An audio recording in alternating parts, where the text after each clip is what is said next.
आज हम मौजूद हैं वार्ड नंबर 45 से अजमेर नगर निगम के चुनावों में अपना भाग्य आजमा रही श्रीमती बीना टाक जी और उनके पति श्री बालमुकुंद जी टाक के साथ। बालमुकुंद जी का परिचय मैं दूं, उसके लिए मैं ये बताना चाहूँगा कि बालमुकुंद जी लगभग 25 वर्षों से कांग्रेस से जुड़े रहे और वर्तमान में भी कांग्रेस के बागी के रूप में दोनों ही पार्टियों की नींद हराम की हुई है बालमुकुंद जी और श्रीमती बीना टाक जी ने। तो आइए बात करते हैं श्रीमती बीना टाक जी से।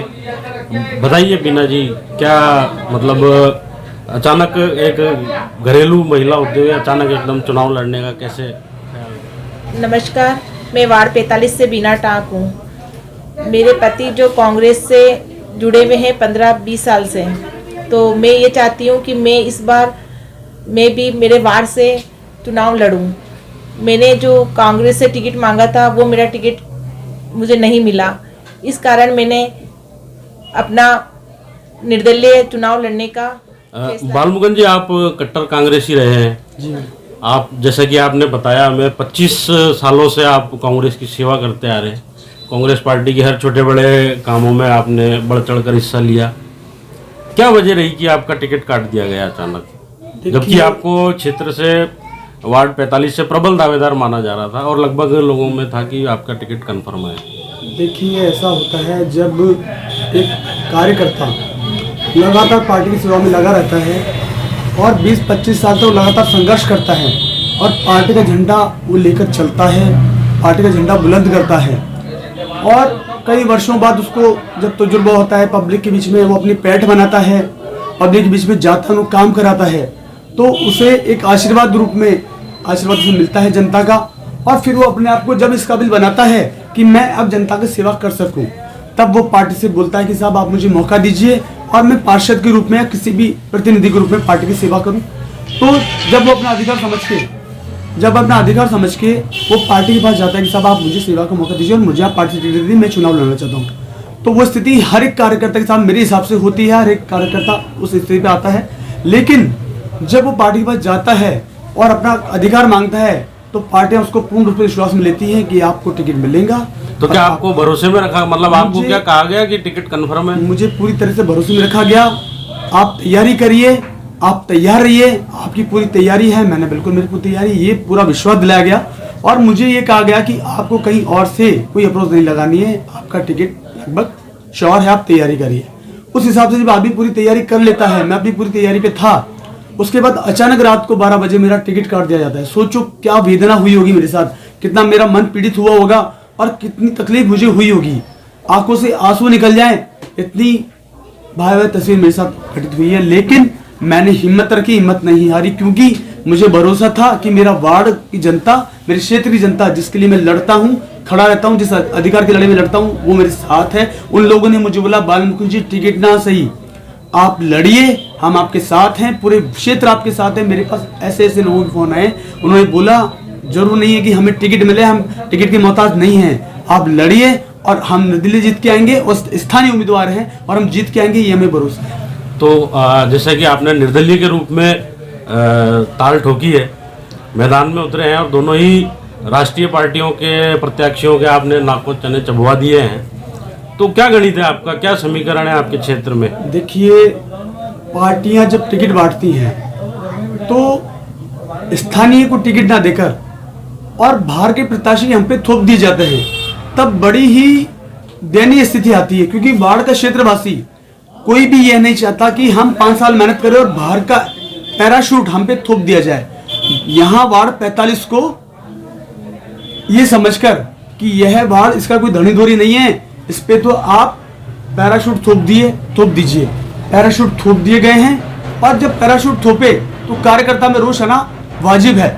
जब कार्यकर्ता में रोष आया, कार्यकर्ता खड़ा हुआ अपने हक की लड़ाई के लिए आज लड़ रहा है और मुझे पूरी उम्मीद है, मुझे इतना अच्छा समर्थन मिल रहा है कि मेरे पास ना सिर्फ बीजेपी और ना सिर्फ कांग्रेसी, हर एक कार्यकर्ता, हर एक पार्टी का सपोर्ट मुझे मिल रहा है। क्योंकि मैं स्थानीय कार्यकर्ता हूं, मैंने यह संघर्ष किया है, हर एक व्यक्ति के लिए मैं हर समय खड़ा रहा हूं और मैं हर समय खड़ा रहूंगा।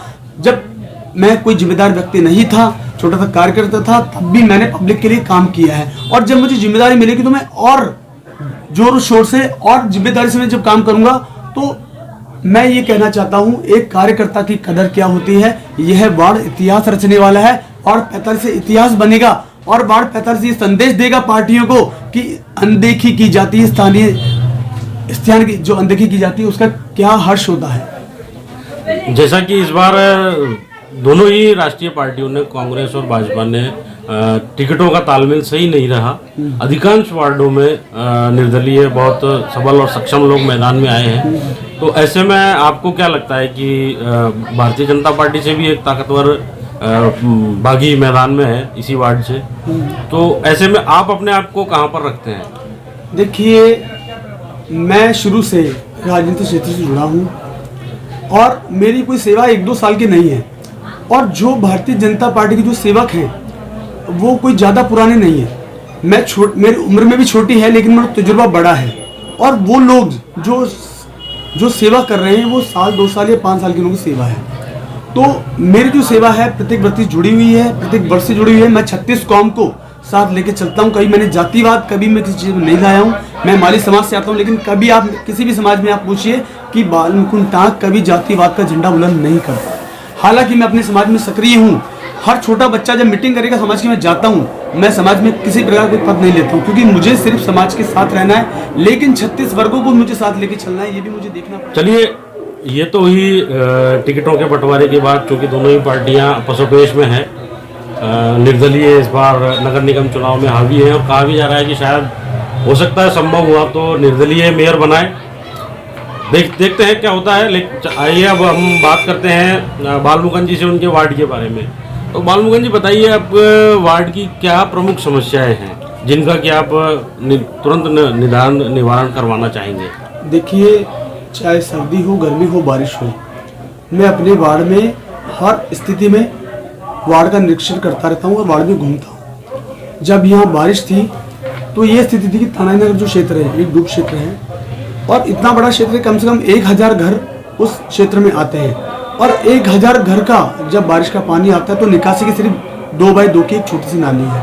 और ये स्थिति होती है कि वो नाली जब पानी निकाल नहीं पाती। 1000 घर बारिश के पानी से परेशान है। दर्शकों, ध्यान रखिएगा, याद रखिएगा, 1000 घर परेशान होते हैं बारिश के समय में पानी से। और आपको ये जानकर आश्चर्य होगा कि मतलब नज़दीक ही माननीय दक्षिण की विधायिका महोदया अनीता बघेल जी का आवास भी है। देखिए, अनीता बघेल जी सिर्फ वोटों की राजनीति करती हैं। देखिए, हमने एक ऐप भी, हमारी जो सोच है, एक ऐप भी हम बनाएंगे। उसमें किसी भी क्षेत्रवासी को किसी प्रकार की समस्या लेके मेरे पास आने की जरूरत नहीं पड़ेगी। उसे चल के घर से मेरे पास नहीं आना है, अपना समय खराब नहीं करना है। उस ऐप में अगर कोई भी उसकी समस्या है, चाहे पानी की हो, बिजली की हो, किसी भी प्रकार की हो, उस ऐप में वो डालेगा।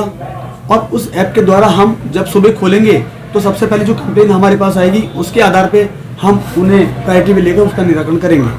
तो हम जैसे ही इलेक्शन हम जीतेंगे, जनता के बीच में आएंगे, उसी दिन से वो ऐप एक्टिव हो जाएगा। और उस ऐप पे आप अपनी समस्या डालिए, रात को 12 बजे भी डालिए, रात को 1 बजे भी डालिए। हमारे यहाँ जब आपको फुर्सत मिलेगी आप अपनी कंप्लेंट दे सकते हैं, उसका निराकरण हम पूरा करें। तो ये थे हमारे साथ वार्ड नंबर 45 से चुनाव लड़ रही श्रीमती बीना टाक जी और उनके पति श्री बालमुकुंद टाक जी। टाक जी, कल का सम्राट न्यूज़ से बात करने के लिए आपका बहुत बहुत शुक्रिया। ऐसी कुछ बात आखिर में जो आप शहरवासियों को और अपने वार्ड वासियों को बोलना चाहें, बताना चाहें तो आप। देखिए, हमने एक नारा दिया है, काम किया है, काम करेंगे, झूठा वादा नहीं करेंगे। तो हम काम में विश्वास करते हैं, इसलिए हम काम करेंगे और झूठा आपसे वादा कोई नहीं करेंगे। इसलिए आप विश्वास रखिए, बीना टाक जी को विजय बनाइए। और बीना टाक जी जीतती हैं, निश्चित रूप से आपकी सेवा के लिए तत्पर रहेंगी। पूरे 5 साल आपको ये महसूस नहीं होगा कि आपको कोई पार्षद की तरफ से कोई परेशानी हुई हो। ये मैं आपको विश्वास दिलाता हूँ। आप सभी को बहुत बहुत धन्यवाद। धन्यवाद बीना जी, बालमुकुंद जी, बहुत बहुत धन्यवाद।